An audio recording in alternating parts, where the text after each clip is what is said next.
অনেক স্ত্রীরা আছে ড্রাইভারের সাথে কথা বলার সময় মিষ্টি হাসি দিয়ে কথা বলে। বাজারে শপিং করতে গেলে আসসালামু আলাইকুম ভাই কেমন আছেন, কি সুন্দর আসসালামু আলাইকুম। স্বামীর সামনে আসলে আর এই মিষ্টি কথাটা নাই, আসলে নাই। বাইরে তোমার চিকন গলায় কিসের আসসালামু আলাইকুম, হ্যাঁ না, বাইরে আপনি আসসালামু আলাইকুম দিতে যাবেন না, ঝটপট করে কর্কশ ভাষায় কথা বলে শেষ।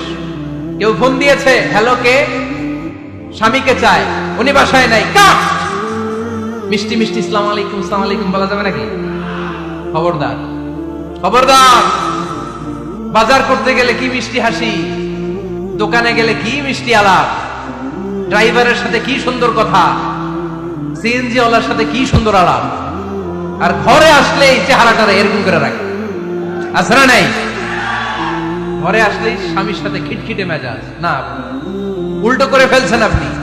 বরং স্বামী ছাড়া অন্যদের সাথে কথা শর্টকাটে সারবেন, যাতে কোনো ফিতনা চলে না আসে। চিল্লায় বলেন ঠিক কিনা? আর নিজেকে স্বামীর জন্য উজাড় করে সাজান, পার্লারিং করেন, বিউটিফিকেশন করেন, মেকআপ করেন, বেডরুমে পারফিউম মাখেন, নিজেকে উজাড় করে স্বামীর জন্য সাজান। সওয়াব দিয়ে আপনার আমলনামাটারে পূর্ণ করে দিবে কে? বিশ্বনবী যখন সফরে যেতেন, সফর থেকে ফিরে আসার সময় ডিরেক্টলি স্ত্রীর ঘরে যেতেন না।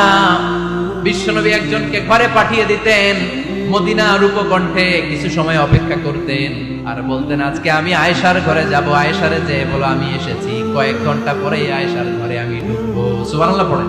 স্ত্রীকে সময় দিতেন, কারণ স্ত্রী হয়তো কাজ করে, ঘর গুছায়, ঘেমে থাকতে পারে, তাকে নিজেকে গুছানোর জন্য সময়ের দরকার আছে না নাই?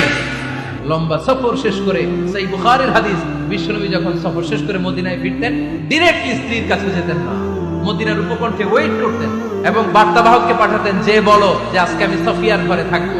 সফিয়াকে সময় দিতেন 2-1 ঘন্টা, যাতে নিজেকে সাজিয়ে নিতে পারে। সুবহানাল্লাহ পড়েন। এজন্য প্রতিটা স্ত্রীর উচিত, আমার মা বোনেরা যারা আপনার মহিলা প্যান্ডেল থেকে শুনছেন, নিজেকে উজাড় করে স্বামীর জন্য সাজান।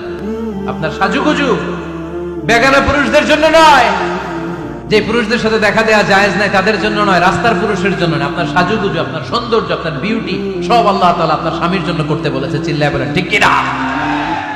10 নাম্বার দায়িত্ব, স্বামীর ক্যাপাসিটির বাইরে না যাওয়া। আপনি জানেন স্বামীর বেতন হলো 20,000, আপনি এসে বলা শুরু করছেন, পাশের ঘরের ভাবিরে দেখলাম 25,000 টাকা দামের জামদানি শাড়ি কিনছে, আমারও একটা দিবা। আছে না নাই? যে আবদারটা হইলো, আপনি তো জানেন আপনার স্বামীর ক্যাপাসিটি কতটুকু। আমার বোনেরা, আমার মায়েরা, খবরদার, আপনার স্বামীর ভেতরে আপনার জান্নাত, আপনার স্বামীর ভেতরে আপনার জাহান্নাম।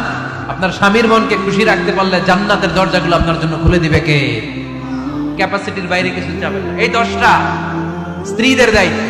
এই 10টা পয়েন্ট যদি কোনো স্ত্রী স্বামীর জন্য এইভাবে স্যাক্রিফাইস করে করে এইভাবে আঞ্জাম দিতে পারে, এই স্ত্রীদের জন্য জান্নাতের দরজাকে খোলা রেখেছে কে? আওয়াজ করে বলতে হবে, খোলা রেখে দিয়েছেন কে? এবার আসবো আপনাদেরকে ধরবো। এবার আপনাদেরকে নিয়ে আলোচনা। একটা সুখী দাম্পত্য জীবনের জন্য কি সব দায় দায়িত্ব আল্লাহ তাআলা স্ত্রীদেরকে দিয়েছে নাকি? কথা কয় না কেন? এবার ওনারা খুশি হবে, এবার ভাবিরা খুশি হবে মহিলা প্যান্ডেলে।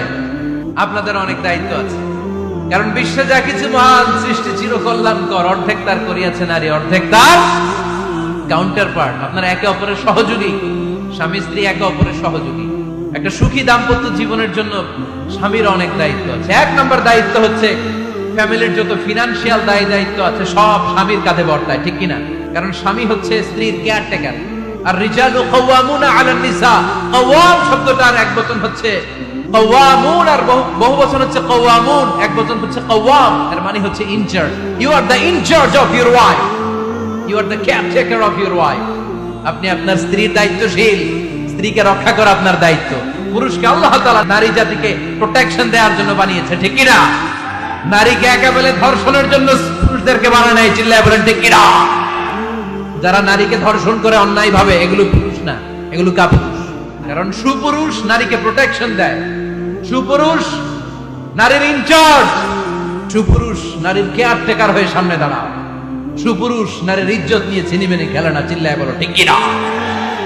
এজন্য আল্লাহ বললেন, আর রিজালু কাওয়ামুনা আলান নিসা, পুরুষরা হলো নারীর ইনচার্জ, নারীর কেয়ারটেকার।